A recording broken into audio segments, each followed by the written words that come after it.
안녕하세요. 까막눈입니다. 이번 영상에서는 칼 세이건의 코스모스 5번째 내용에 대해서 다루어 보겠습니다. 10. 영원의 벼랑 끝. 지금부터 100억 또는 200억 년 전에 빅뱅이라고 불리는 대폭발의 순간이 있었고 우주는 그 대폭발에서 비롯되었습니다. 현존하는 우주의 모든 물질과 에너지는 대폭발의 순간에 상상할 수 없을 정도로 높은 밀도로 모여 있었을 것입니다. 그 상태는 부피를 전혀 갖지 않는 수학적 의미의 점이었습니다. 우주 전체, 물질과 에너지, 그리고 이 모든 것이 들어있는 공간마저도 하나의 점에 우그러져 있었습니다. 대폭발의 순간 이후 오늘까지 우주는 한시도 쉬지 않고 팽창을 계속해왔습니다. 공간이 팽창함에 따라 우주의 물질과 에너지도 공간과 함께 팽창하면서 급히 식어갔을 것입니다. 초기 폭발에서 발생한 빛을 우리는 우주 배경 복사라고 부르는데 이 빛은 높은 온도에서는 짧은 파장의 빛을 내다가 온도가 낮아지면서 파장이 점점 길어집니다. 초기 우주에서는 우주 배경 복사가 매우 강력했을 것입니다. 시간이 지남에 따라 물질, 에너지와 함께 공간이 계속 팽창하면서 원시화구의 온도가 내려가 우주 배경 복사가 사람의 눈으로 볼 수 있는 가시광선의 빛을 방출하던 시기가 있었을 것입니다. 이때만 하더라도 온 우주가 눈부시게 빛났을 것입니다. 그 후 온도가 낮아지면서 우주 배경 복사의 파장 대역은 적외선 전파 대역으로 이동하였습니다. 이때부터 우주는 깜깜한 암흑으로 보이게 된 것입니다. 오늘날 우주 배경 복사를 검출하려면 전파 망원경에 의존해야 합니다. 소립자로 충만하던 고온 고밀도의 원시 화구가 점차 냉각되자 거기에서 수소와 헬륨 원자들이 만들어졌습니다. 그러다가 밀도가 주위보다 약간 높은 지역이 군데군데 생기면서 가느다란 실과 덩굴손 모양의 가스 주머니들이 생기기 시작했습니다. 이것들이 자라 가스 구름으로 태어나게 된 것입니다. 그리고 이 가스 구름이 거대한 회전 원반체로 변신하여 반짝이는 점들을 수천억 개씩 품으면서 자신의 발길을 더해갔습니다. 우주에서 볼 수 있는 가장 거대한 구조물들은 이렇게 만들어진 것입니다. 오늘날 우리는 이것들을 은하라는 이름으로 부르며 우리 자신도 이러한 구조물의 한 구석을 차지하고 있습니다. 대폭발 이후 약 10억 년이 지나고 우주물질의 덩어리가 생기기 시작했습니다. 아마 대폭발 자체가 완벽하게 균일하지는 않았던 모양입니다. 이런 덩어리들은 여타 지역보다 밀도가 약간 높았으므로 주위에 있던 물질을 중력으로 끌어당길 수 있었고 결국 수소와 헬륨 가스 구름이 점점 커지게 되었습니다. 그리고 시간이 지남에 따라 중력은 주위 물질을 계속 끌어들여 점점 크게 성장해 갔습니다. 질량이 은하보다 작지만 밀도가 충분히 높은 성간 구름들은 부피가 감소하면서 중심부의 온도가 상승하고 온도가 약 1000만 도에 이르면 수소가 헬륨으로 변하는 핵융합 반응이 일어납니다. 드디어 별이 탄생하는 순간이 찾아온 것입니다. 대폭발에서 은하단, 항성, 행성이 탄생하였으며 행성에서는 생명이 출현하게 되었습니다. 그리고 생명은 곧 지능을 가진 생물로 진화하게 되었습니다. 이것이 바로 우주의 대서사시입니다.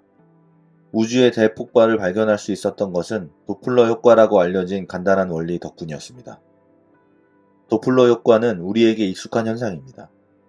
택시기사가 우리 곁을 지나며 경적을 울린다고 해보면 택시 안에 있는 사람에게는 그 경적이 일정한 높이의 소리로 들릴 것입니다. 그러나 택시가 지나가는 길가에 서 있는 사람은 높이가 변함을 느끼게 됩니다. 택시가 다가올 때에는 경적이 고음으로 들리다가 택시가 자기 앞을 지나서 멀어지기 시작하면 점점 저음으로 변할 것입니다. 음파의 마루와 골 사이 간격이 가까울수록 우리에게 들리는 소리는 점점 고음이 되고 그 간격이 멀수록 저음이 됩니다.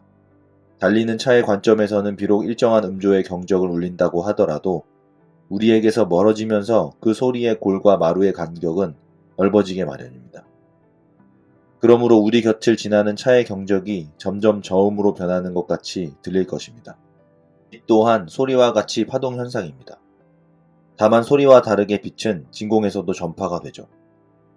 그렇지만 도플러 효과는 빛에서도 나타납니다. 빛이 관측자에게 접근하는 경우에는 파장이 감소하여 색깔이 파란색으로 변합니다.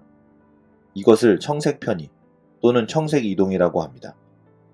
반대로 관측자에게서 멀어지면 빨간색으로 변하여 적색 편의가 생깁니다.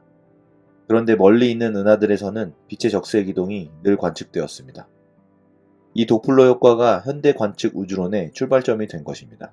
은하들의 적색 편의 현상을 발견한 것은 에드윈 허블이었습니다.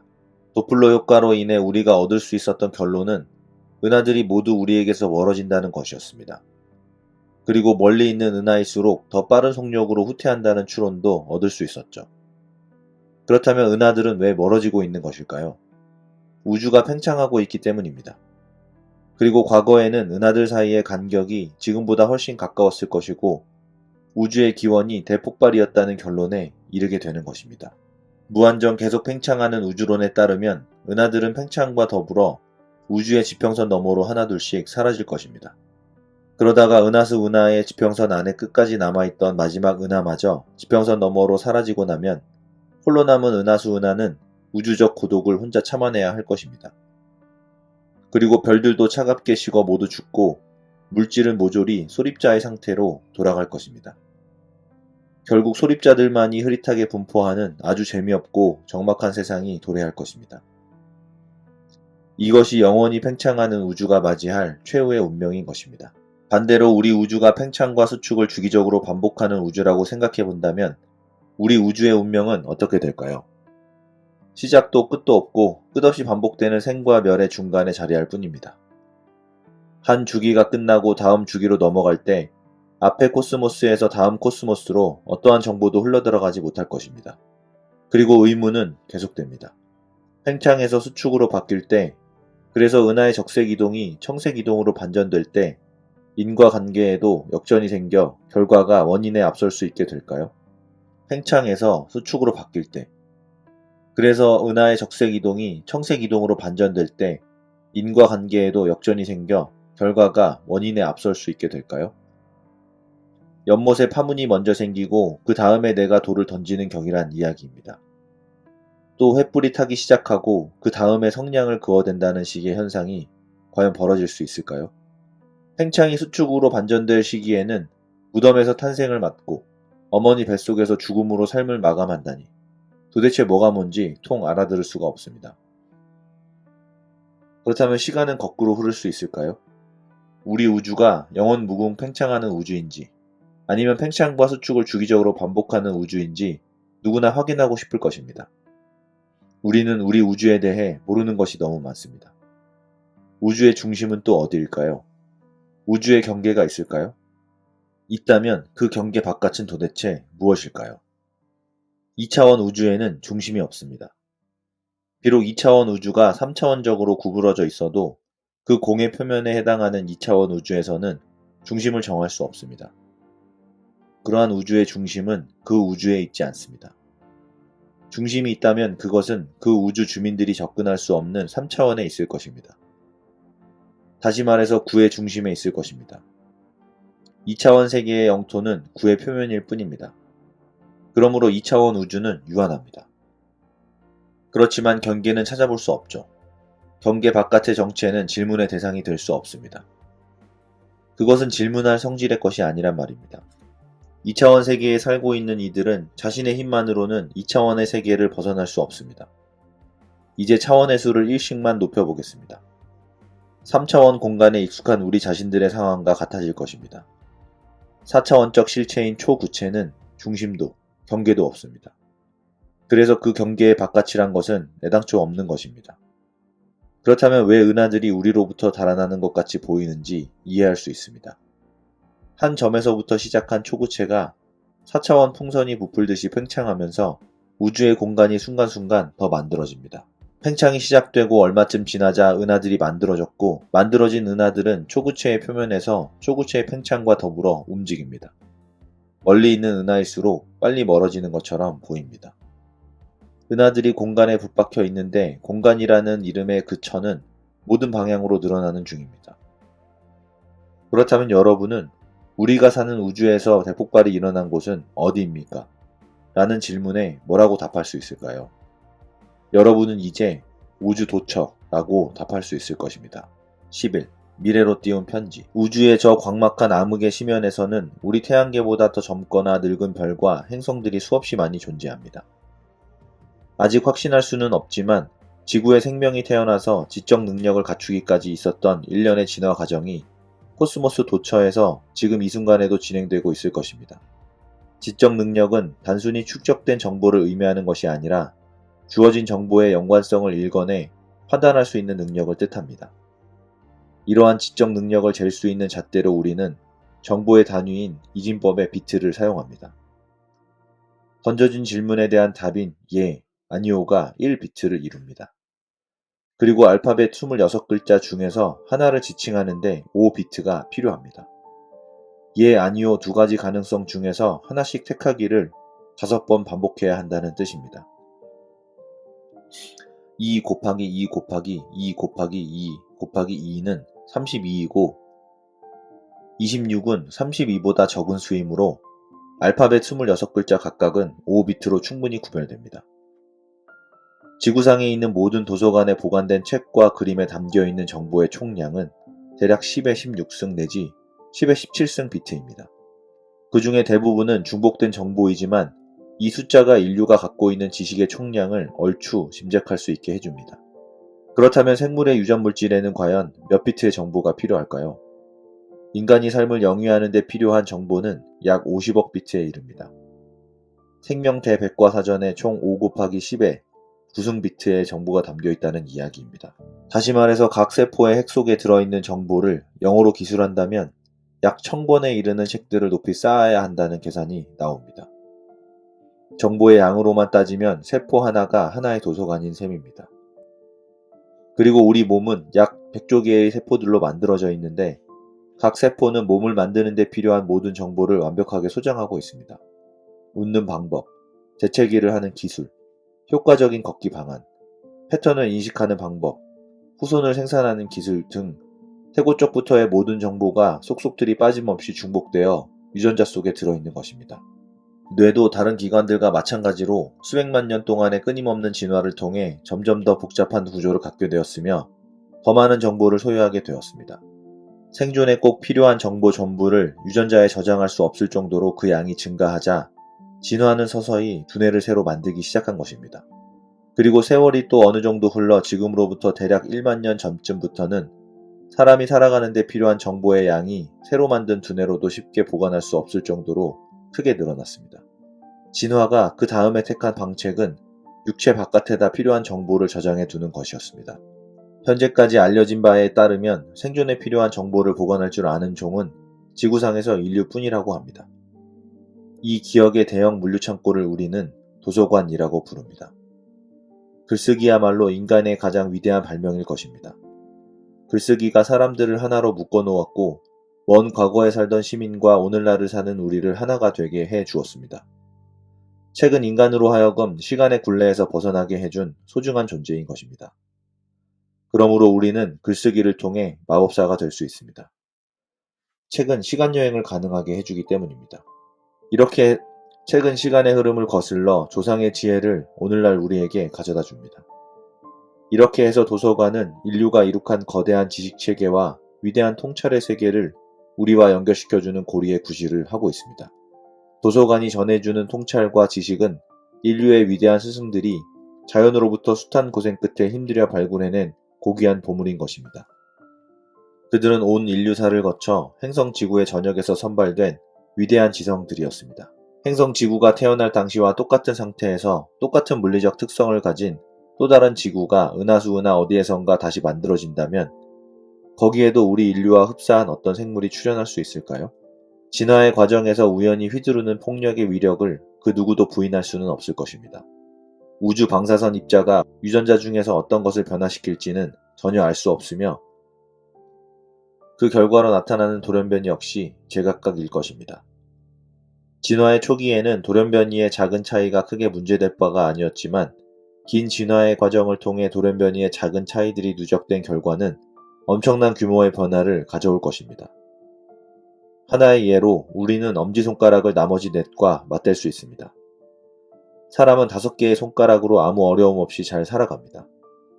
엄지손가락을 포함하여 모두 6개의 손가락이 있었다면 우리의 생활이 어떠했을까요? 그래도 큰 문제는 없었을 것입니다. 엄지손가락이 2개이고 나머지 손가락이 5개였어도 사정은 마찬가지였을 것입니다. 손가락 넷의 엄지손가락 하나의 조합이 근본적인 것도 필연적인 것도 아닙니다.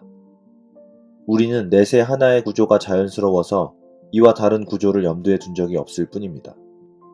우리 손에 모두 5개의 손가락이 달려있는 이유는 인간이 대본기에 번성했던 지느러미 뼈가 5개인 어류에서 진화했기 때문입니다. 지느러미 뼈가 6개인 어류에서 진화했다면 지금쯤 우리 손 하나에 손가락이 6개가 달려있을 것입니다. 우리가 십진법을 쓰는 이유도 한 손에 5개씩 모두 10개의 손가락이 있기 때문입니다. 그리고 손가락뿐만 아니라 인간이라는 존재의 여러 다른 근원적 구조에 대해서도 같은 이야기를 할 수 있을 것입니다. 이렇듯 유전적 다양성은 일련의 우발적 사건들에 따라서 결정되는 것입니다. 그렇기 때문에 외계 행성에 사는 지적 생물의 생김새가 지구인을 닮았을 가능성은 0일 것입니다. 외계 행성에서 일어나는 일련의 우발적 사건들이 지구와 완벽하게 동일할 가능성이 0이기 때문이죠. 만약 우리가 그들과 접촉할 수만 있다면 얼마나 좋을까요? 비교적 가까운 거리에 있는 별 주위에 지적 생물이 서식하는 행성이 있다면 그들은 우리의 존재를 알기나 할까요? 그들은 적어도 2가지 방법으로 우리에 관한 정보를 알아낼 수 있을 것입니다. 하나는 거대한 전파 망원경을 이용하여 우리가 내는 소리를 열심히 듣는 것입니다. 어쩌면 그들은 들렸다 말았다 하는 미약한 세계의 잡음 비슷한 신호를 이미 수십억 년 동안 들어왔을지도 모릅니다. 그러다가 한 세기 전쯤부터 그들은 지구에서 들리는 잡음이 갑자기 많아지더니 언제부턴가는 잡음이라기보다 신호에 가까운 전파로 바뀐 것을 발견하게 되었을 것입니다. 지구의 거주민이 바로 이 시기에 전파통신 기술을 터득했기 때문입니다. 지구에서 송신되는 전파 가운데 가장 널리 퍼져나가고 가장 쉽게 인지될 수 있는 것은 텔레비전 방송 신호일 것입니다. 지구에서 텔레비전 방송이 시작된 것은 1940년대 후반입니다. 이때 처음 송출된 방송은 반지름이 빛의 속도로 커지는 구의 표면을 만들면서 우주 깊숙이 점점 더 멀리 퍼져나가고 있습니다. 구의 중심에는 지구가 있고 그 구의 표면 최전방에는 어린이 프로그램 하우디 두디, 닉슨 대통령의 체커스 연설, 조지프 메카시 미국 상원의원의 청문회 등이 있을 것입니다. 방송된 지 이제 겨우 수십 년이 지났으니 팽창된 구의 표면은 지구에서 현재 수십광년의 거리에 있을 것입니다. 지구에서 가장 가까운 외계 문명권이라고 하더라도 이보다 좀 더 먼 곳에 있을 것이니 앞으로 얼마 동안은 그래도 안도의 한숨을 쉬어도 좋을 듯 싶습니다. 언젠가는 그들에게 도달하고 말 터이지만 말입니다. 그들이 우리의 방송 내용을 영영 이해하지 못하기를 바랄 뿐 지구 문명이 창피를 면하기 위해 이 외에 더 무슨 손을 쓸 수 있을까요? 보이저 우주선은 우주 공간을 참기 어려울 정도로 느리게 이동합니다. 태양에 가장 가까운 별까지 가는 데에도 수만 년이 걸릴 것입니다. 그래도 여태껏 인류가 우주에 진수시킨 물체들 중에서 보이저가 가장 빠른 속도로 움직입니다. 보이저가 수년 걸려 움직인 거리를 텔레비전 방송 신호는 몇 시간 만에 주파합니다. 방금 종영된 텔레비전 프로그램이 토성 근처에 있는 보이저까지 달려가는데 몇 시간이면 충분할 것입니다. 그 후에는 물론 보이저를 앞질러 먼 별들로 향하여 더 빨리 달려갈 것입니다. 그리고 4년이 채 못 되는 짧은 기간 안에 태양에서 가장 가까이 있다는 켄타우로스 자리 알파별에 도달할 것입니다. 그러므로 지금으로부터 수십 년이나 수백 년 후면 우주 먼 곳에 있는 문명권에서도 우리의 텔레비전 방송을 시청하게 될 것입니다. 결국 우리는 지구라는 특정 지역에서 일어난 물질 진화의 산물입니다.